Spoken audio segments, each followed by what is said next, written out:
Bonjour. Alors je vous retrouve aujourd'hui sur un format assez particulier, le face-à-face, la vidéo, parce que j'ai voulu prendre le temps là au beau milieu de cet été super mouvementé pour communiquer avec vous, pour vous passer quelques infos au sujet de cette nouvelle lune en Lion qui aura lieu à 15h51 le 8 août prochain. Euh, alors oui, du coup, je me trouve pas dans mes conditions de vie habituelles, donc je n'ai pas accès à mon matériel pour enregistrer la voix comme vous en avez l'habitude. C'est un été extrêmement chahuté pour nous tous, et je ne fais pas exception sur mon plan perso, donc je me retrouve complètement bousculée à devoir gérer de grands changements dans ma vie, et qui ont comme effet principal globalement de me déraciner en ce moment, et du coup c'est vrai que je me retrouve tout l'été à devoir apprendre à vraiment m'ancrer juste géographiquement à moi-même, donc à mon corps, sans domicile fixe pour l'instant, mais avec du coup des portes complètement dingues qui s'ouvrent à mesure que je me réapproprie, on va dire, mon chemin.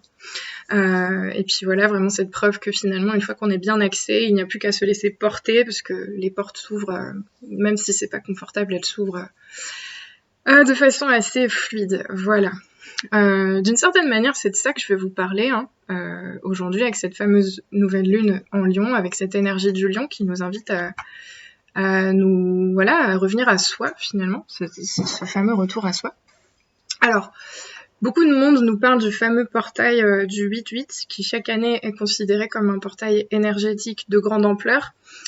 Moi, j'avoue que c'est pas mon rayon, tous ces trucs-là. Vous trouverez suffisamment de personnes sur YouTube ou ailleurs qui en parlent, donc je vous renvoie vraiment à ça si ça vous intéresse. Mais toujours est-il que cette année, on a le droit quand même à une nouvelle lune à ce moment-là, et que par chez nous, sur le sol français, elle sera exacte à une heure miroir, 15h51. Donc bon, c'est vrai que ça fait quand même beaucoup de symboles assez forts pour ne pas sembler être une date importante. Alors, d'un point de vue purement psycho-astro, et donc en restant bien dans les limites de ma propre expertise, moi ce qui me frappe sur cette carte, c'est ce magnifique iode avec Mercure en point focus, et le sextile générationnel de Pluton à Neptune, dont j'ai déjà eu l'occasion de vous parler certaines fois. Un iode sur une carte, ce n'est jamais, au grand jamais, anodin. Le fait qu'il se forme à ce moment-là en rajoute donc sur l'importance de cette date. Et alors, que peut-on dire ? Déjà, pas de coïncidence là non plus. Le lion, c'est vraiment l'énergie sur laquelle j'ai eu le plus l'occasion de travailler ces dernières semaines. J'ai eu pas mal d'ascendants lion en consultation, c'est rigolo. Et puis même dans ma vie perso, je retrouve beaucoup de lions. Et je sens avec cette occurrence que ce n'est pas terminé. J'ai l'impression que le lion commence à vraiment prendre une place centrale en ce moment pour nous. Donc bref, j'ai beaucoup affiné par la force des choses, par mes expériences, ma lecture de cette énergie léonine, et j'ai la sensation aujourd'hui de pouvoir en parler de façon plus structurée, plus affinée, plus précise que ce que j'aurais été capable de faire, ne serait-ce qu'il y a quelques semaines. Alors, en quelques mots, l'énergie du lion est peut-être l'énergie du zodiaque qui est la plus connectée au cœur. Je crois que ce que l'on nous demande ici, c'est effectivement d'ouvrir nos cœurs pour y laisser passer la lumière. Et alors, quand votre énergie est basse, comme on dit, et que vous vous sentez complètement en panique vis-à-vis, par exemple, de ce qui se passe dans l'actualité en ce moment, tout ce qui se passe en tout cas au niveau collectif, il va s'agir d'apprendre vraiment à revenir au cœur, revenir à cette énergie du lion. Apprendre déjà individuellement à retrouver cette énergie pour soi, pour à terme pouvoir la distribuer autour de nous, autour de vous, car maintenant plus que jamais, nous avons besoin d'amour, nous avons besoin de cette lumière solaire, de cette lumière du lion, de cette chaleur, de cette ouverture, de cette générosité. Souvent dans les descriptions astrologiques, le lion est décrit comme un signe égoïste ou intéressé, ce qui souvent d'ailleurs est mis comme étant un contraste avec la générosité qu'il peut afficher. Alors, je pense aujourd'hui que, au contraire, l'énergie pure du lion réside dans la capacité à se prendre en compte, à se voir véritablement, à tourner l'ouverture du cœur vers soi-même, en fait. Et à partir de cette ouverture du cœur vers soi, alors on est en mesure de la tourner vers autrui et de faire transiter cet amour, cette lumière solaire au travers d'une grande et belle dignité, d'une grande et belle générosité. Le lion, il est capable de se prendre en compte, dans un monde où l'on ne cesse de faire en sorte de nous anéantir en tant qu'individualité. Dans un monde où l'on a de cesse d'étouffer toute forme d'authenticité, d'originalité. La force du lion réside justement dans ce courage d'être soi, même lorsque cela dérange, n'arrange personne, implique de l'incompréhension, du rejet. Le lion, au fond de lui, il sait qui il est, il sait ce qu'il vaut. Et même si sa fierté ne supporte pas du tout de n'être pas reconnu pour ce qu'il est, lui-même ne s'abandonnera jamais. Et c'est précisément ces énergies de prise en compte de soi qui sont décuplées au moment de cette nouvelle lune. Alors, pris dans le prisme des énergies du moment, avec notamment ce fameux carré Saturne-Uranus dont je vous ai beaucoup parlé sur mes capsules astro, qui est toujours à l'œuvre et qui le sera jusqu'au début de l'année 2022, il est question d'avoir le courage de nous rallier à notre cœur.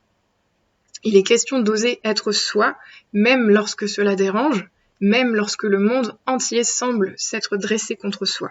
On a le Verseau qui oppose le lion, c'est pas pour rien. Ce portail du lion nous demande de nous choisir. Et contrairement à ce qui est scandé partout en ce moment, il ne s'agit pas d'une démarche égoïste, il ne s'agit pas d'une démarche irresponsable. Il s'agit au contraire d'une démarche de force, de foi, d'intégrité. Peu importe vos opinions, peu importe vos choix, vos convictions, ce qui compte, c'est ce qui résonne dans votre cœur. Pas ce que l'extérieur vous contraint de faire. Le lion est souverain. C'est lui qui décide, il est le seul maître à bord et cela ne l'empêche pas, je l'ai dit, de faire preuve d'une incroyable générosité.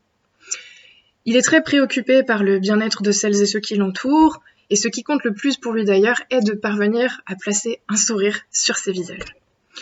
Et alors cette emphase sur le lion au moment de cette nouvelle lune est corrélée, je l'ai dit, à ce magnifique iode, voilà, juste de superlatif, tant pis, de ce magnifique iode qui pointe sur Mercure, qui se trouve donc en Lion, en conjonction éloignée avec cette fameuse nouvelle lune, c'est-à-dire une conjonction Soleil-Lune. Mon côté très rationnel et terre-à-terre, pour ne pas dire capricornien, ne peut s'empêcher d'y voir une demande de prise de recul intellectuelle. Alors, certes, à un niveau spirituel, on est sur un événement majeur. Comme je l'ai dit, je vous renvoie aux vidéos de mes consoeurs, de mes confrères, pour en apprendre davantage concernant cette histoire de portail énergétique. Ceci étant dit, on nous demande de faire preuve de prudence ici.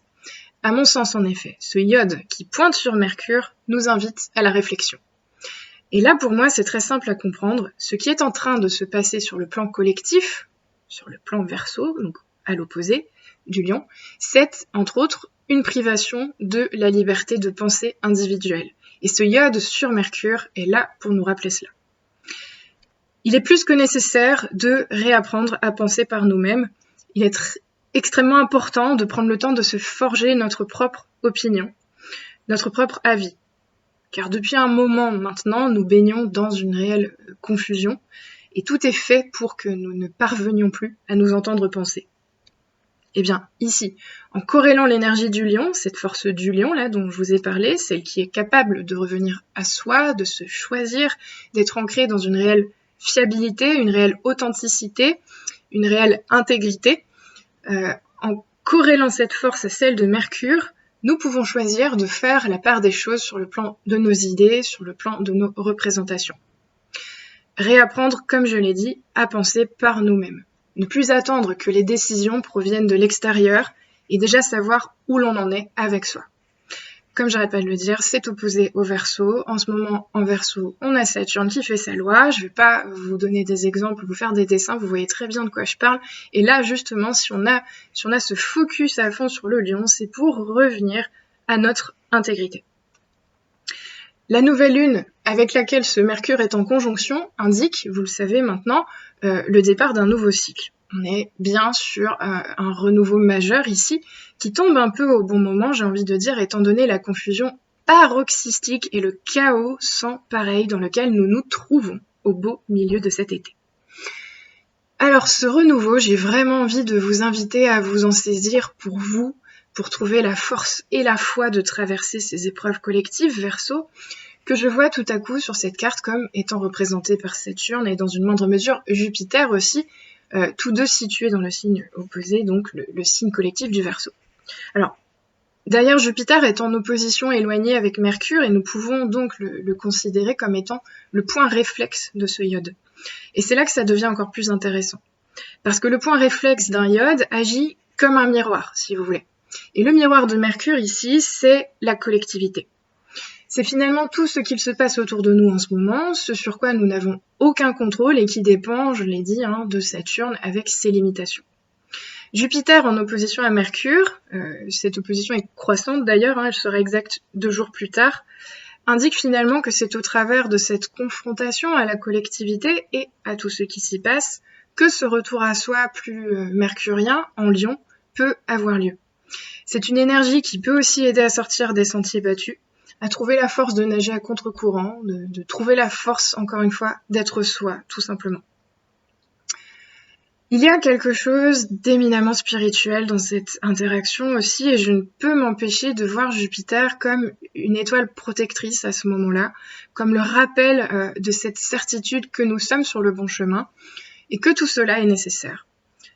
Que tout cela n'est qu'une étape, parmi sans doute tant d'autres à venir, et que tout cela n'est pas vain, loin de là. Le sextile qui constitue ce iode est donc le fameux sextile générationnel Neptune-Pluton. Je vous l'ai déjà dit plusieurs fois sur cette chaîne, c'est un sextile qui a commencé dans les années 50 et qui se détachera en 2032. Et alors selon moi, il représente vraiment les énormes changements de mentalité que nous sommes en train de vivre depuis cette moitié du XXe siècle et qui sont en train d'atteindre une forme d'apogée en ce moment, dans le sens où l'on voit bien qu'énormément de croyances, de règles ont fait leur temps et qu'il est crucial d'en changer, de faire une certaine place en tout cas à la notion de renouvellement, ce qui est par ailleurs parfaitement représenté, vous le savez déjà, par notre cher Uranus en Taureau. Bon, et donc ce sextile iodé, il renforce un peu selon moi cette force uranienne de changement, de vision, de transformation en tout cas extrême, radicale, inexorable de nos psychés et immanquablement de nos vies. Cette crise que nous vivons en ce moment, qui est une crise parmi d'autres crises, certains disent la première d'une longue série, c'est vrai que pour ma part j'ai la sensation que nous sommes en crise depuis que je suis arrivée sur cette planète, mais parce que c'est quoi un moment de crise finalement? On peut peut-être se poser la question aussi de qu'est-ce que c'est un moment de non-crise? J'avais fait une vidéo à l'époque là-dessus que j'ai effacée depuis, mais est-ce qu'on est encore capable de répondre à la question c'est quoi un moment hors crise? Bref, en tout cas là on voit bien, on ressent bien en tout cas que tout est accéléré.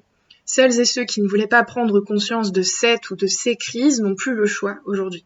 Tout est remis en cause. Et alors on cherche malgré tout, sur un mode saturnien, à rester campé sur nos positions, avec de réelles difficultés à lâcher le connu, à lâcher la sécurité du taureau d'ailleurs, que cet Uranus est en train de régenter de son côté, là où tout nous pousse pourtant à aller vers des modifications, des changements, des transformations, des renouvellements. Et alors ce sextile générationnel nous parle d'inconscient collectif également. Mercure, qui se trouve en point focus du iode en face, peut donc taper dedans et s'en servir pour avancer sur ses propres restructurations mentales. On a une énergie ici, si vous voulez, de pure transformation intérieure. Moi, c'est comme ça que je le vois en tout cas. On a vraiment une opportunité de nous saisir de cette date-là du 8 août, de cette nouvelle lune, pour initier quelque chose de très très fort et qui nécessite d'avoir la foi, de voir au-delà de l'immédiateté. C'est en cela d'ailleurs que Jupiter intervient pour nous rappeler que nous faisons partie d'un grand tout et que contrairement à ce que Saturne veut nous faire croire ici, on a en réalité très peu de contrôle sur ce qu'il se passe à l'extérieur. Par contre, là où se situe notre totale et pleine responsabilité, c'est au niveau de ce qui nous concerne et donc surtout au niveau de notre intériorité. C'est pour cela que Mercure, notre mental, notre intellect, nos idées, nos représentations, notre verbe, se trouve pointé du doigt ce jour. Reprendre le contrôle de notre pensée, réapprendre à nous écouter, mais aussi à écouter les autres, car le piège de ce Mercure en Lion peut aussi bien évidemment être de n'écouter que soi, ce qui serait bien sûr en tout point contre-productif. C'est pour cela qu'il s'agit d'un iode. Les quinconces à Pluton et Neptune nous demandent, je l'ai dit, d'aller puiser dans l'inconscient collectif de nous relier à l'énergie du Verseau en face avec ce Jupiter qui nous promet que tout va bien se passer et que l'on a tout ce qu'il faut en nous pour y arriver, autant de temps que cela doive prendre. Nous sommes en train de vivre des changements de paradigme majeurs qui prennent du temps, mais qui sont pourtant bien initiés. À présent, plus que jamais, la Terre a besoin d'êtres humains souverains, intègres, authentiques, qui défendent leur vision Verseau, tout en se saisissant de cette générosité et de cet amour du lion.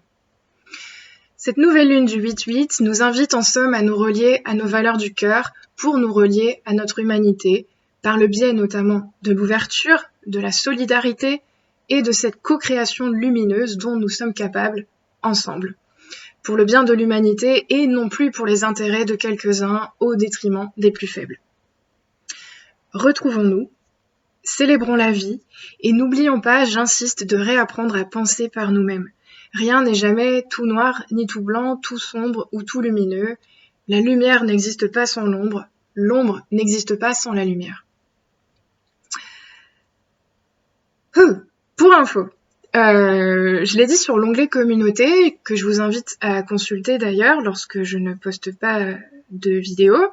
Donc ma vie perso est vraiment sans dessus-dessous en ce moment. Je me retrouve, comme je l'ai dit, temporairement sans logement et dans une forme d'effervescence bouillonnante, tout en ayant à rédiger de nombreuses analyses de thèmes d'ailleurs. Donc je suis, autrement dit, un peu au ralenti, malgré moi. Ceci étant dit, je vais très bien et je viens d'ailleurs de donner mes 2 premiers ateliers de psycho-astro à Paris, là, juste derrière moi, ce qui fut l'occasion de merveilleuses rencontres. Il me manque plus du coup que trouver le temps d'organiser la suite de cette aventure avec ma fameuse histoire de tournée astrologique là dont je vous ai parlé beaucoup par le biais de mes newsletters notamment, car je sens bien qu'il est nécessaire de créer ces espaces de réflexion communs, ces espaces de rencontres humaines, de réelles rencontres humaines où nous avons la possibilité d'échanger, de nous retrouver, de penser l'après, enfin voilà. Bon, allez, j'ai plus qu'à vous souhaiter de passer un excellent été, dans la joie. Ne vous privez pas de cette joie du lion, quoi.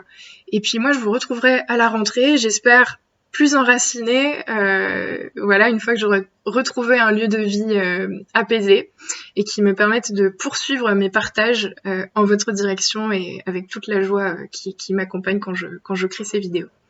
Allez, plein d'amour et de paix à les inspirer et à très bientôt.